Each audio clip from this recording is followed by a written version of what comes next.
Podemos nos sentar. Amados irmãos, nós estamos, portanto, celebrando a festa da Sagrada Família. Hoje nós temos o tema da família. Nós temos muitas lições, muitas reflexões para este dia, mas eu queria destacar 3 virtudes que São Paulo nos exorta hoje. Essas virtudes a gente pode aplicar dentro da nossa casa, na nossa família. São Paulo fala da virtude da humildade, da modéstia e da paciência. 3 virtudes necessárias para o nosso casamento, para a nossa família. Nós sabemos que o casamento, o projeto da família, é um grande projeto de Deus para nós. Se pegarmos o primeiro livro da Bíblia, o Gênesis, nós vamos encontrar lá o projeto de Deus. É algo querido por Deus. A família é algo especial, é um dom. É algo precioso, para Deus é algo precioso. Jesus se encarnou através de uma família, nós contemplamos isso no Natal. Lá nós temos no presépio Nossa Senhora, São José, o menino, a presença de uma família. Jesus poderia, Deus Pai, poderia ter nos salvado e trazido a redenção por meio de outras formas, mas Ele quis através da família. E por isso é algo tão precioso para nós, para Deus, que a família é tão ameaçada e atacada. Evidentemente que o demônio, ele tem interesse nisso, em acabar com a família, em trazer o caos para a nossa casa, para a nossa família. Aí é claro, hoje nós temos as ideologias, os pensamentos filosóficos, as propagandas e tantas outras coisas para destruir a família, esse valor, esse tesouro que nós temos. E talvez coisas pequenas, por isso é o destaque dessas virtudes. Talvez a destruição da família comece nas coisas pequenas do dia a dia.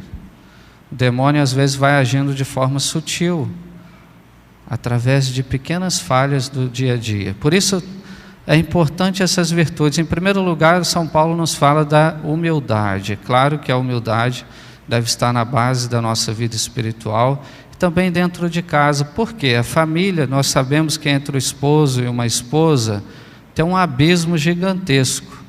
Embora nós somos chamados a viver em uma só carne, é isso que nosso Senhor pede na família, um só coração, uma só carne, mas continua sendo 2 pessoas diferentes. A mulher tem as suas características emocionais, psicológicas, fisiológicas, os homens as suas características também.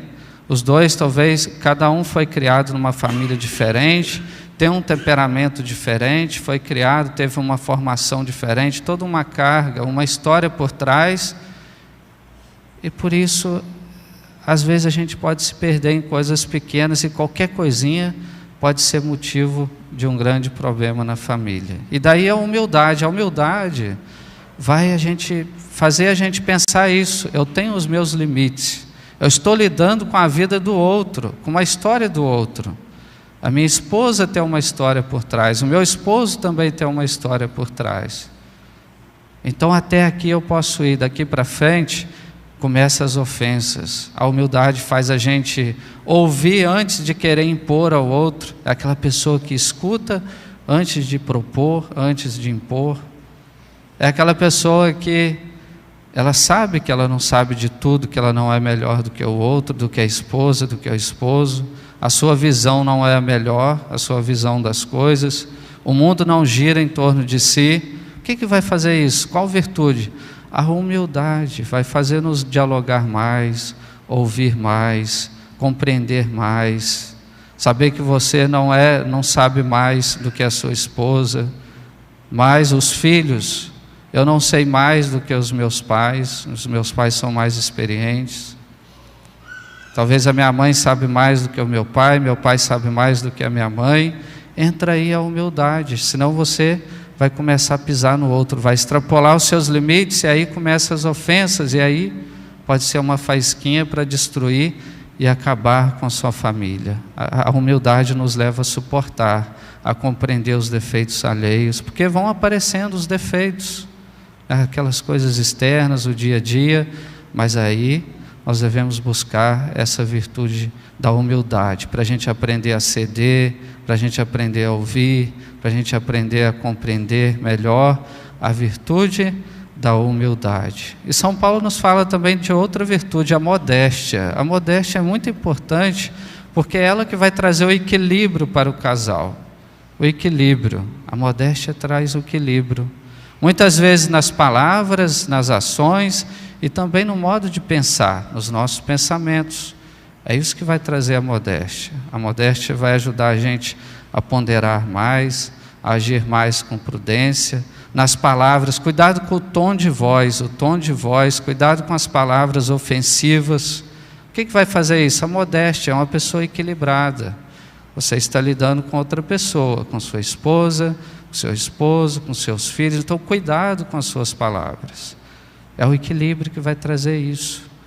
Cuidado também com os seus gestos, né? O rosto, qual o rosto que você faz para a sua esposa, para o seu esposo, as suas atitudes nas ações, aqueles gestos do dia a dia, pode fazer acabar com o casamento, claro, o contrário também, aqueles gestos alegres, compreensivos, de perdão, isso pode trazer uma grande alegria, mas os seus gestos, o seu modo de se comportar, pode te denunciar e pode ofender o outro, machucar o outro, então cuidado com os seus gestos, as suas atitudes, as suas ações. Hoje na internet, principalmente, a modéstia na internet. Não faz sentido, por exemplo, uma mulher casada postar certas fotos no Instagram. Aí o que vai ponderar? É a modéstia. Não, eu sou casada. A minha alma, o meu corpo, a minha beleza é para o meu esposo. Para que eu vou me expor na internet se eu sou casada? É para a minha família. Para que eu vou me expor lá na rua, o modo como eu me visto, se eu tenho um homem dentro de casa, se eu tenho um marido, se eu tenho um esposo? Os homens, mesma coisa, eu sou casado, eu já não posso mais frequentar certos lugares, certos ambientes, eu tenho que ter cuidado com certas mulheres, porque se você se expõe e fica alegre quando alguém curte uma foto, quando alguém dá uma cantada, peraí, mas você não é casado, você não é casada? Então você não tem um esposo, você não tem uma esposa. Então cuidado, o que vai trazer isso? Essa virtude da modéstia, do equilíbrio. Então cuidado com as suas atitudes, as suas ações. A modéstia também vai equilibrar os nossos pensamentos, porque tem gente que acha que é extraterrestre, né? Fica voando, não tem o pé no chão, não é? Aquela pessoa que fica fazendo comparações, mas se o meu esposo fosse assim, se eu tivesse a casa tal, se eu morasse em tal país, eu não sou igual aquela família, aquela vida lá é diferente, eles têm isso, eles têm aquilo, eles faz assim. Cuidado, isso são fantasias. A comparação pode acabar com o seu matrimônio, com o seu casamento, ficar se comparando. Aquela pessoa que está sempre voando nos pensamentos, nas fantasias. A gente sabe que a realidade é outra. Então para de comparações, você é uma pessoa daqui, casada, abraçou uma vocação, seu esposo, é o esposo que Deus te deu, é aquela esposa que Deus te deu. Então para de voar nos pensamentos, viver num mundo virtual das fantasias, viva a realidade. É aquele homem que você tem, é aquela mulher que você tem. Então cuidado com comparações. Se meu esposo fosse assim, se a minha esposa, isso já era, já destruiu o seu casamento. Cuidado com comparações. Então essas atitudes dos pensamentos. A modéstia vai trazer o equilíbrio em tudo, até na questão financeira. Um dos grandes problemas hoje, às vezes o casamento desaba pela questão financeira. Antes de fazer um projeto, de comprar algo, converse com seu esposo, converse com a sua esposa. Será que a gente pode comprar? Será que a gente tem dinheiro para isso? Será que o nosso dinheiro vai dar até o final do ano? Então vamos economizar aqui nesse passeio para a gente ter uma alegria maior lá na frente, para a gente fazer isso, fazer aquilo. O diálogo, quando você faz sozinho ou sozinha, aí lá na frente vem a fatura do cartão, né? E às vezes não tem dinheiro para pagar. Então converse melhor com sua esposa, com seu esposo, mantenha o diálogo. É a virtude da modéstia, que traz equilíbrio para dentro da sua casa. Isso vai trazer segurança, isso vai trazer uma leveza para dentro de casa, isso traz paz. Então a virtude da modéstia é esse equilíbrio nas palavras, nas ações, seu modo de comportar, também nos seus pensamentos. Procure essa virtude da modéstia, que vai trazer um equilíbrio muito grande para a sua família. Depois São Paulo fala de outra virtude, a terceira virtude, que é a virtude da paciência. Talvez seja mais difícil hoje, né? A paciência. Nós vivemos num mundo muito agitado, talvez pela internet, a gente está acostumado a resolver tudo no celular, tudo muito rápido. Um minutinho, vai lá, hoje a inteligência artificial, a IA, pesquisa, não, está tudo prontinho, tudo rápido. Mas na vida real não é assim. A vida real exige paciência. Às vezes de crescer juntos, de dialogar, às vezes está faltando uma virtude dentro de casa. Isso requer tempo, os seus problemas requer tempo. A virtude da paciência, saber esperar. Eu tenho que esperar até o final do ano. Às vezes eu tenho que esperar até o final da sua vida, mas saiba esperar. A virtude da paciência. A grande doença de hoje é a ansiedade. Não é você querer resolver tudo na hora, tem que ser tudo como a IA, né? Inteligência artificial, tem que ser tudo rapidinho, tudo na calma, é devagar. Né? Os jovens, a questão do namorado, da namorada, tudo tem o seu tempo, é devagar, e quer pular todas as etapas. Mesma coisa o esposo, a esposa quer resolver tudo de forma fantástica e tudo na hora. Isso não acontece na realidade. Talvez lá no mundo dos ETs isso acontece, mas no nosso não. No nosso requer a paciência, paciência. Paciência com os filhos. Mas meu filho saiu da igreja, minha filha fugiu da igreja. E aí, você vai correndo, se enforcar, se matar? Não, paciência. Santa Mônica dizia que mais vale as lágrimas de uma mãe pelos filhos do que muitas palavras. É a frase de Santa Mônica. Então, paciência, calma. Deus é paciente. Deus não é paciente conosco? Olha a nossa vida, os nossos pecados, as nossas misérias. Deus é o nosso exemplo. Então, a virtude da paciência vai levar você a esperar, saber que o mundo não é um mar de rosas. O mundo tem as suas dificuldades, as suas provações. Então, espere 1 ano, espere 10 anos, espere 15 anos. Antes de chutar o balde e acabar com tudo, trazer o caos, a paciência.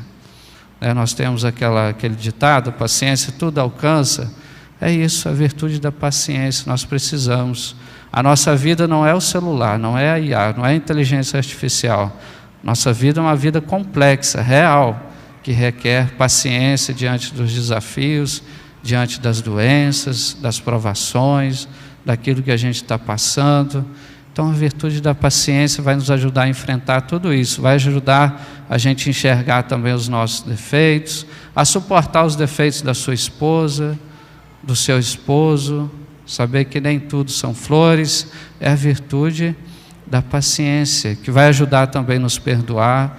Aliás, o casal sempre deve fazer isso, né? Quando for dormir, às vezes briga o dia inteiro, mas quando for dormir, peça perdão um ao outro, durma em paz, pedindo perdão.